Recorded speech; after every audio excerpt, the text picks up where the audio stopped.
सिंधिया को लेकर लोकसभा चुनाव का टिकट भी नहीं देगी बीजेपी। राजनीति पर संकट। विधानसभा चुनाव में दूसरे दिग्गज उतार दिए, लेकिन सिंधिया को किया किनारे। अचानक ही सिंधिया बीजेपी की नजर में हुए बेकार, मुश्किल में महाराज।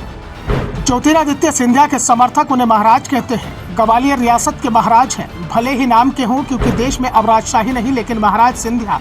इस समय नाराज सिंधिया दिखाई दे रहे हैं। 3.5 साल पहले जब सिंधिया ने कांग्रेस से बगावत की थी तो बीजेपी ने उन्हें हाथों हाथ लिया था। सिंधिया ने बीजेपी की सदस्यता ली और उसके 2 घंटे के भीतर ही उन्हें राज्यसभा का टिकट दे दिया गया।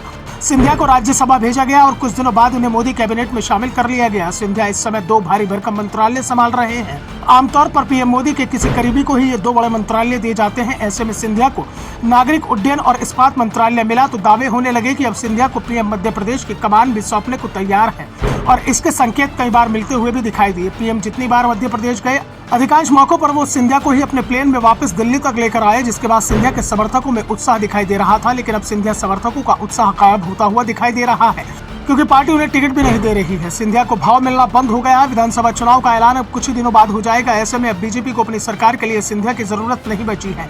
दिल्ली सरकार के लिए तो पहले सिंधिया भी जरूरी नहीं थे, और अब मध्य प्रदेश की सरकार के लिए भी सिंधिया की जरूरत नहीं बची है। बीजेपी की दूसरी सूची में भी इस बात के साफ संकेत दिए गए हैं कि महाराज को अब अपने राजनीतिक भविष्य की चिंता करनी होगी, क्योंकि एमपी में बीजेपी की ओर से सीएम पद को लेकर जितने भी दावेदार थे, पार्टी ने सभी को विधानसभा चुनाव में उतार दिया है। 6 महीने पहले ही जब मध्य प्रदेश में शिवराज को हटाकर दूसरे नेता को मध्य प्रदेश की कमान सौंपने की चर्चाएं शुरू हुई थी, तो 5 नेताओं के नाम सीएम पद की दौड़ में बताए गए थे और 5 में से 4 को बीजेपी ने चुनावी मैदान में उतार दिया है। शिवराज जब से सीएम बने हैं तभी से उन्हें सबसे ज्यादा चुनौती इंदौर के बीजेपी के दिग्गज नेता कैलाश विजयवर्गीय से मिली है। विजयवर्गीय भी सीएम पद को लेकर कई बार संकेतों में दावेदारी कर चुके हैं। उन्हें पार्टी ने इंदौर 1 सीट से चुनावी मैदान में उतार दिया है। सीएम पद के दूसरे दावेदार नरेंद्र सिंह तोमर को भी बीजेपी ने मुरैना की दिमनी सीट से चुनावी मैदान में उतारा है।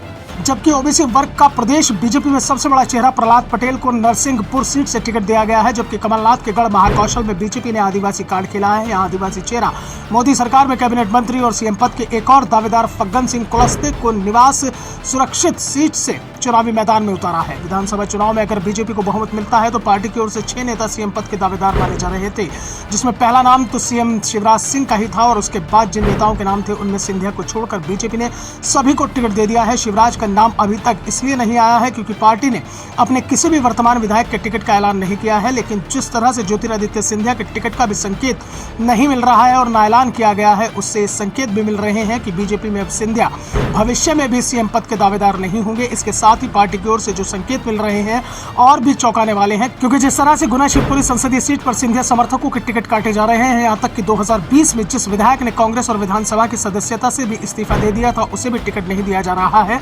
उसके बाद संकेत मिल रहे हैं कि बीजेपी सिंधिया को भी लोकसभा चुनाव में टिकट नहीं देगी। Bureau report, the Dhakad news.